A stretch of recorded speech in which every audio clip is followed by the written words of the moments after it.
चलिए, तो सबसे पहला हम क्या बताएं आपको, विघटन की विधियां में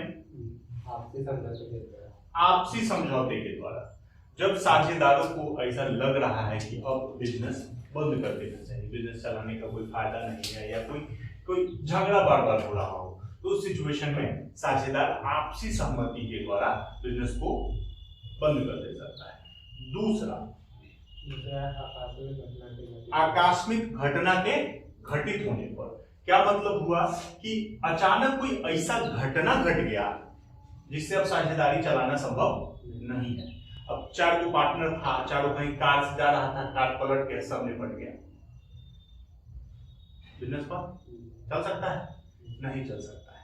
उसी तरह मान लीजिए 4 को पार्टनर था, 3 को पार्टनर दिवालिया हो गया। दिवालिया का मतलब अब उसके पास संपत्ति है ही नहीं है ताकि वो कुछ चुका सके, कोई दायित्व का भुगतान कर सके, तो उस सिचुएशन में भी बिजनेस बंद हो जाएगा। यहाँ पर हम बोले आकस्मिक घटना, समझ गए कि जब कोई ऐसा घटना घट जाए जिससे साझेदारी फॉर्म नहीं चलाया जा सकता, तो या तो दिवालिया हो गया या मर गया, उस सिचुएशन में। तीसरा हम बोले अनिवार्य समापन। अनिवार्य समापन का मतलब हो गया कि अब बिजनेस को नहीं चलाया जा सकता है, कोई तरीके नहीं है कि बिजनेस को चलाया जा सके।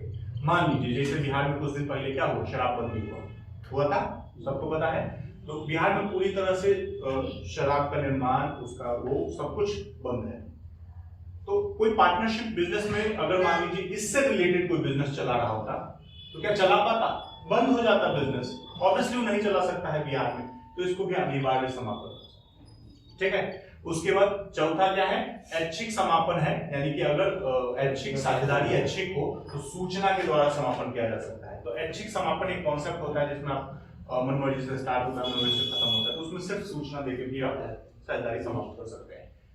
अंतिम है न्यायालय द्वारा समापन या विघटन। मतलब क्या हुआ कि अगर कोर्ट को ये लगता है कि साझेदारी फर्म जो है वो पब्लिक के इंटरेस्ट के खिलाफ काम कर रही है, देश के विरुद्ध काम कर रही है, तो उस सिचुएशन में भी वो बंद करवा सकता है। न्यायालय को बस लगना चाहिए कि बिजनेस सही से नहीं चल रहा है, बंद कर दे सकता है, ठीक है। तो ये 5 विधियां हैं किसी भी साझेदारी फर्म के विघटन की, ठीक है। अब बात करते हैं जर्नल एंट्री। 4 को महत्वपूर्ण अकाउंट जो खुलेगा वो आपको पता है, अभी बता दिए थे। Realisation account, partners capital account, cash account, और अगर क्वेश्चन में लोन दिया हो तो पार्टनर्स लोन अकाउंट, ठीक है। तो सबसे पहला एंट्री होता है ट्रांसफर ऑफ एसेट्स और ट्रांसफर ऑफ एसेट्स। अब जो संपत्ति है उसको हम रियलाइजेशन अकाउंट में ट्रांसफर करते हैं, दायित्व को भी रियलाइजेशन अकाउंट में ट्रांसफर करेंगे और संपत्ति को भी, ठीक है। तो हम कहां किसको ले जाना है वो ऑलरेडी बता चुके हैं, ठीक। तो संपत्ति को ट्रांसफर करेंगे। अब आप हमको ये बताइए कि एसेट्स का जो बैलेंस होता है वो किधर होता है? एसेट का जो बैलेंस होता है हमेशा होता है डेबिट। अब उस अकाउंट को हमको क्लोज करना है, ट्रांसफर करके हम क्या कर रहे हैं, अकाउंट को क्लोज कर रहे हैं। तो अकाउंट क्लोज करेंगे तो ऑब्वियसली उसको अपोजिट साइड पे ले जाना पड़ेगा, तो आपको जितने भी एसेट्स हैं उनको क्रेडिट में लिखना होगा और ले कहां जाना है, रियलाइजेशन अकाउंट में। तो एंट्री हो जाएगा realisation account debit to sundry assets account. Sundry assets का मतलब होता है विविध संपत्तियां, जितने भी संपत्ति के नाम दिए होंगे उसको आपको अलग अलग यहां लिखना है। आप भी सन्ड्री एसेट्स नहीं लिख दीजिएगा क्वेश्चन में, एकदम नहीं। यहाँ पर आपको लिखना है, अगर मशीन दिया हुआ तो मशीन लिखना है, बिल्डिंग दिया हुआ बिल्डिंग लिखना है, फर्नीचर दिया हुआ फर्नीचर लिखना है, जो एसेट्स का नाम दिया हुआ है वो लिखना है। सन्ड्री एसेट्स हम इसीलिए लिखें, जो भी आए उसका लिस्ट में लिख देना है, ठीक है। तो फॉर ट्रांसफर ऑफ एसेट्स हो गया। दूसरा, फॉर ट्रांसफर ऑफ लायबिलिटीज। अब लायबिलिटी का बैलेंस किधर होता है, लायबिलिटीज का बैलेंस किधर होता है? ट्रांसफर जब करेंगे रियलाइजेशन अकाउंट, बैलेंस किधर होता है ये पूछ रहा है। लायबिलिटी का बैलेंस क्रेडिट होता है, एसेट्स का अगर डेबिट होता है तो ऑब्वियसली लायबिलिटी का क्रेडिट होगा, तो लायबिलिटी का बैलेंस क्रेडिट होता है। तो यहाँ पर एंट्री हो जाएगा ट्रांसफर के टाइम पे sundry liabilities account debit to realisation account, ठीक है।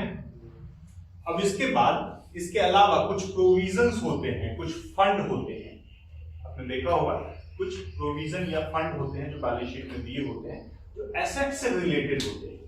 हमेशा ध्यान रखना है, कुछ रिजर्व्स ऐसे होते हैं जो इंडिविजुअल होते हैं, कुछ फंड ऐसे होते हैं जो इंडिविजुअल होते हैं, लेकिन कुछ ऐसे प्रोविजंस होते हैं, कुछ ऐसे फंड होते हैं जो एसेट से रिलेटेड होते हैं, उनको भी रियलाइजेशन अकाउंट में ले जाना पड़ेगा।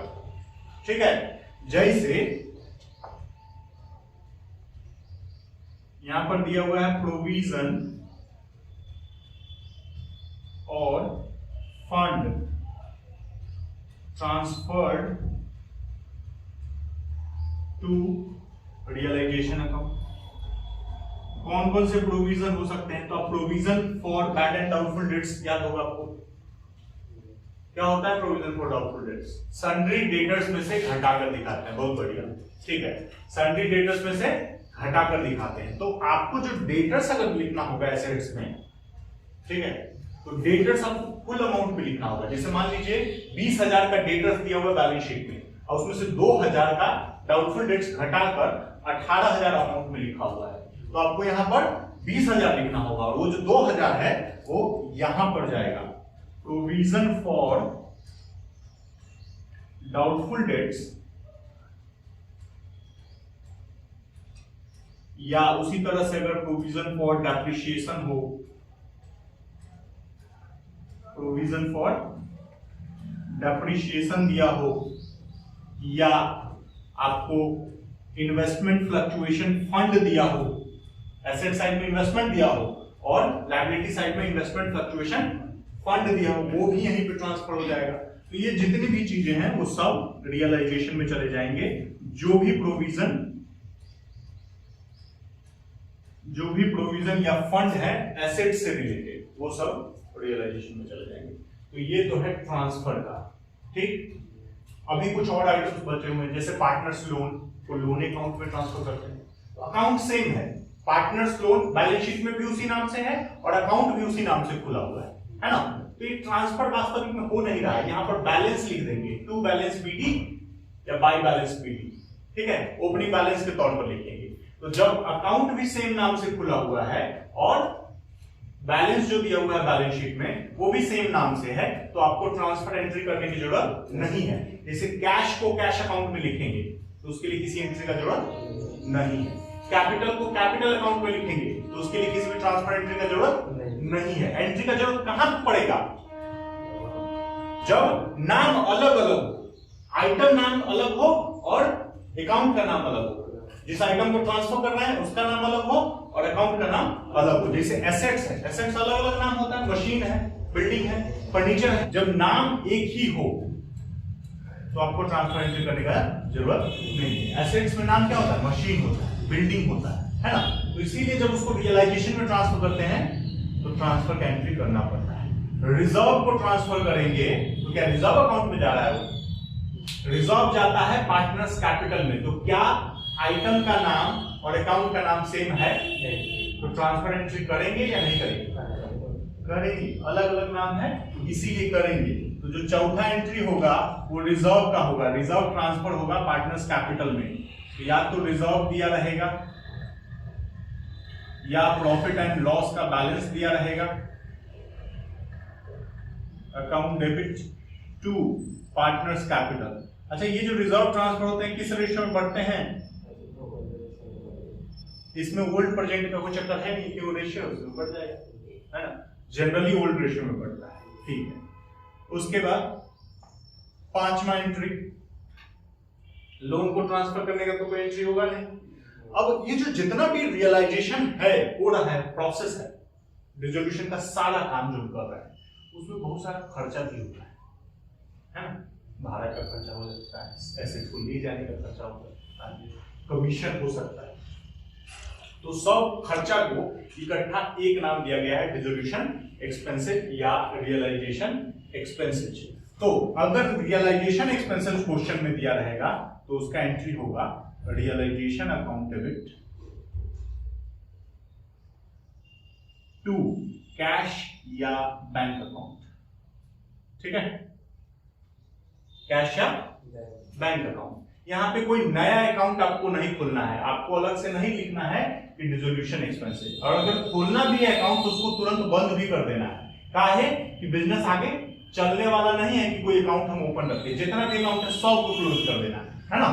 तो इसीलिए रियलाइजेशन अकाउंट तो इसे भी बंद होवे करेगा। अब कैश अकाउंट में लिख दिए कि झंझटे खत्म, कोई नया अकाउंट खुल पे नहीं किया, कोई दिक्कत नहीं। लेकिन कभी कभी ऐसा भी तो होता है कि डिसोल्यूशन हुआ, फर्म के पास से पैसा नहीं गया, उसके बदले में कोई पार्टनर दे दिया, ऐसा भी तो हो सकता है। जैसे घर से आपको पैसा मिलता है सामान लाने के लिए बाजार से, तो आप जाते हैं बाजार में और मान लीजिए आपके पास भी कुछ पैसा है, घर का कुछ पैसा मिला है, तो सामान खरीदते, उसमें घर का पैसा खत्म हो गया।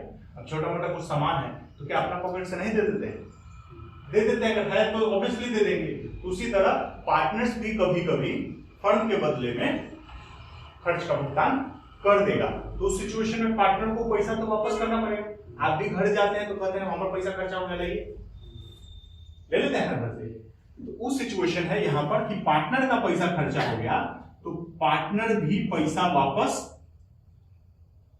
ले लेगा। Realisation account debit to partners capital account, ठीक है। खर्चा हुआ, कौन भुगतान किया? पार्टनर किया, तो पार्टनर के नाम पे चढ़ा देंगे, बाद में उसका पैसा एडजस्ट हो जाएगा, कोई दिक्कत। इस तरह से ये खर्च के भुगतान हो गया, ठीक। उसी तरह संपत्ति से पैसा वसूली का एंट्री करना पड़ेगा।